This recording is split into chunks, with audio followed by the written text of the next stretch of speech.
So with that, I'm going to go ahead and turn it over to Jason to start his presentation. Good morning. I'm going to go ahead and share my presentation really quickly.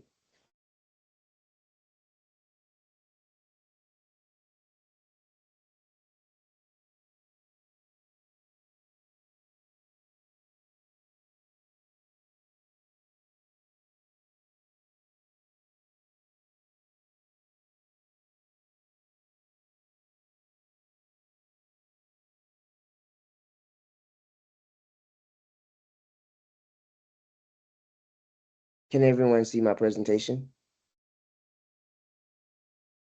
Good morning. My name is Jason Roberson, and I'm a third-year law student at the University of Mississippi and a 2023 graduate of Morehouse College located in Atlanta, Georgia. And today I'll be comparing ecological systems and the legal frameworks in Mississippi and Tennessee with a specific focus on ecological resilience. We'll explore how natural ecosystems interact with state regulations, how resilience is fostered or hindered, and where there are governance gaps that deserve attention from us.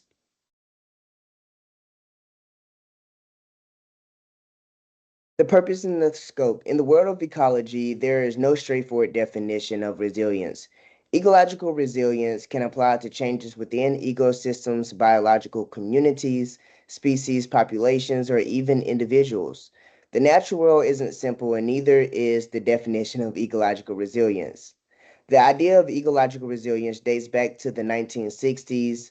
C.S. Holling, who is a theoretical ecologist, described ecological resilience as the amount of disturbance a system can absorb without changing to a new stable state, and many ecologists and legal practitioners use this definition today. Simply put, ecological resilience refers to an ecosystem's ability to absorb shocks such as flooding, drought, or human disturbances and still maintain its core function.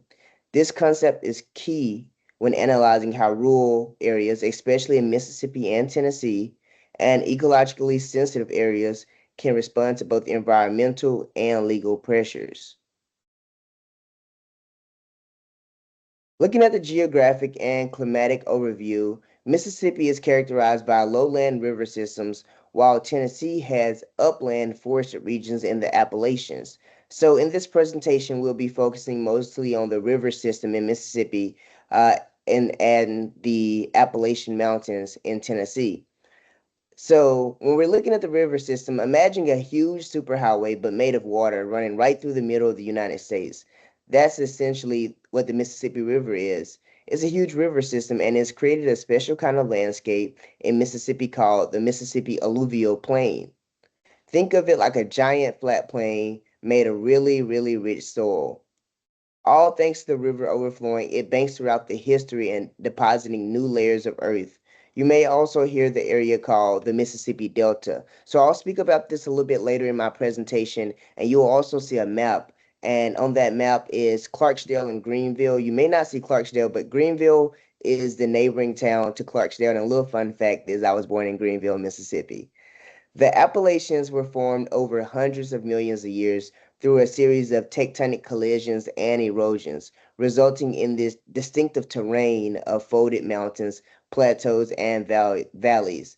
This range includes several sub-ranges like the Smoky Mountains, the Blue Ridge Mountains, and the Catskills.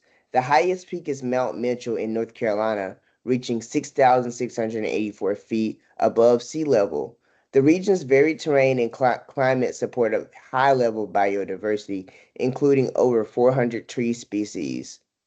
Tennessee's approach to environmental regulations, particularly concerning to the Appalachian portions, involves both state-specific measures and the implementation of federal mandates.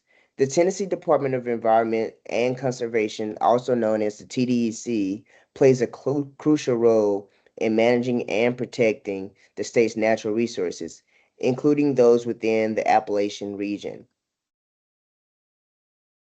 Looking at the major ecosystems and its legal classifications, we know that the state of Mississippi is no stranger to environmental challenges. And so when we look at the ecosystem, we see a lot of bottomland forests, and wetlands, which are generally around the Mississippi Delta area, as well as the Gulf Coast, and the Delta agricultural land, which is around that Greenville, Clarksdale, Greenwood area, in the northern Mississippi area on the Delta, such as the area surrounded by Louisiana, Arkansas, and Tennessee, and the coastal areas, which is regulated by the Mississippi Coastal Programs. And when we look at the Mississippi coastal area, we're thinking of the Gulf Coast, Biloxi, and all those areas down there in southern Mississippi. And looking at the ecosystems in Tennessee, we have the Appalachian Forest and the biodiversity, which is protected under state penal codes, the Cumberland Plateau, which is also regulated under state penal codes, and the Central Basin grasslands. The regulatory frameworks and agencies, the MDEQ, the Mississippi Department of Environmental Quality, is committed to translating its actions and programs into impacting the daily life of citizens in Mississippi. They protect the state's vital resources. This involves managing activities to prevent and control pollution in Mississippi air, land, and water. And if you've ever been to Mississippi, the pollution can get very, very bad. I experience this day to day with my allergies. Secondly, they are responsible for permitting and regulation. They issue permits for activities with potential environmental impacts, including air and water discharge, waste management, and mining. This helps ensure responsible business operations and minimizes environmental impact. Thirdly, the MDEQ ensures compliance and enforcement. They monitor facilities and sites, ensuring adherence to environmental regulations and taking action into violations. And the same can be said for the Tennessee Department of Environment and Conservation, the TDEC. Title 51 of the of Tennessee lays out the legal framework for water, water resources, water districts, drainage, and flood control. It's just not about the law, it's about how they ensure the long-term stability of our ecosystems, our farms, and our communities. It governs the water rights and usage. That includes the regulation of surface water and groundwater. And so if you look at Tennessee and if you look at Mississippi, their governance is looks at the water a little bit differently. Whereas Mississippi governs their water based off of the business, the economy of who can travel on the water and how is the water moving. Tennessee mostly uses their water and their governance to clean and filter the water, and we can see this in Memphis, Tennessee, because Memphis, Tennessee actually has one of the cleanest tap waters in the nation. Interesting enough. Looking at the Mississippi River and the rural Mississippi ecological backbone and legal fault lines. Ecologically, the Mississippi River supports some of our most valuable and vulnerable landscapes. And if we look at this map right here, we'll see the Mississippi River. And right at the beginning is Tunica, which is by the state border in Tennessee. And right there in Oxford is where I'm currently located. And if you keep going down that Mississippi River, you'll see the Greenville, which is the Delta area, and Vicksburg, which is known as Central Mississippi. And it goes all the way down to the southern Mississippi, going down to the coast. The river plays a crucial role in sediment transport, carrying out the nutrients that replenish our soil, but over time, levees and channelization have altered these natural flows. While these structures help control floods, they've also disrupted the ecological balance, impacting soil fertility, water quality, and the health of downstream ecosystems. Still, the economic significance of the river can't be overstated. In the Delta region, so going back to that little city called Greenville, Mississippi, especially in that area, the fertile soil is deposited by rivers supports key industries such as cotton, soybeans, and catfish farming. And catfish is big in Mississippi because we're known as the catfish capital. These aren't just crops, they're the backbone of the rural livelihoods here in Mississippi, family traditions, and local economies. And along that river, you have towns like Vicksburg and Natchez that has a strong strategic ports, moving commodities like grain, timber, and fuel across the nation. These ports connect rural Mississippi to global trade and offer jobs that keep these small towns alive. So when we talk about the Mississippi River, we're not just talking about water. We're talking about a natural and economic regime, one that feeds the people of Mississippi and fuels our economy.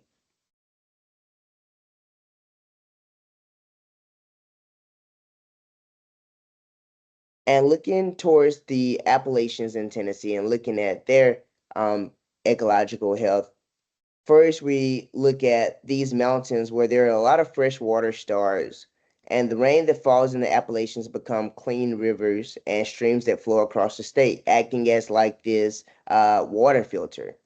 The trees and soil act like a giant sponge, and they slow down the rainwater. They're filtering out the pollution and help preventing flood downstream. The forests also store carbon from the atmosphere, helping reducing climate change. In fact, the Appalachian Mountains take in tons of carbon every year just by doing what they do naturally, growing. But there is more. The region is one of the most biodiverse places in Northern America. That means it has more plants, more animal species than any other area in the country, especially for things like salamanders, birds, and wildflowers. These forests are living like highways for wildlife, helping species survive and move across the land. But there's some challenges here as well. For decades, these mountains have been heavily used for logging and coal mining. Cutting down forests or blasting mountaintops for coals can lead to these streams becoming polluted, the soil being eroded, and loss of plant and animal habitats. It can also hurt people who rely on clean water and safe land. Imagine, you have the Appalachians, there's a lot of small rural towns. We're not thinking of Nashville, we're not thinking of Memphis, we're not thinking of these bigger cities in Tennessee. We're thinking of the small rural towns that we don't see too often on the news. Now, looking at the economy, many rural communities in Tennessee, Appalachians have struggled as coal jobs have declined. Some areas are known as at risk or economically distressed, meaning that they face high poverty and fewer job opportunities. But there's a little bit of hope. More and more of these towns are turning to tourism like hiking, fishing, camping, and cabin rentals. And that makes it a more cleaner and sustainable way to support the local families near the Appalachian Mountains. So the Tennessee Appalachians give us clean water, clean air, wildlife, and economic opportunity, but only if we take care of them. And I have to personally say that the Tennessee Appalachians are a very beautiful place. I've been hiking there a few times. Now, as we look to the governance gaps within Mississippi and Tennessee, we start with the crisis. So we all know that Mississippi is no stranger to economic and ecology crisis. Just a few years ago, around 2023, 2024, we had the Jackson water crisis where the water wasn't being properly cleaned, and it caused a very big public crisis. And then you also have the agricultural runoff and the delta pollution and the Yazoo wetland conflict.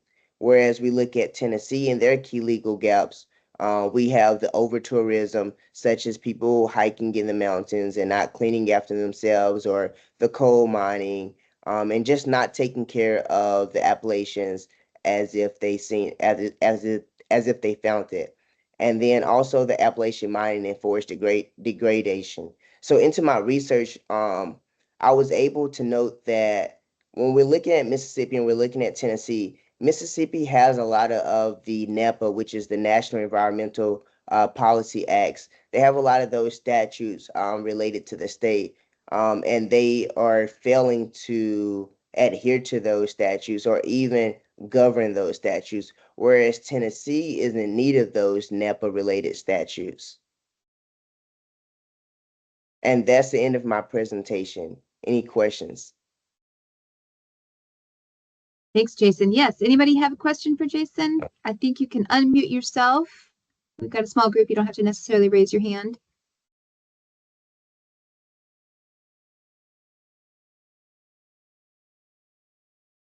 I'm not seeing anybody pose any questions. I think you did Must have covered everything. Okay, thank you. I'll stop sharing now.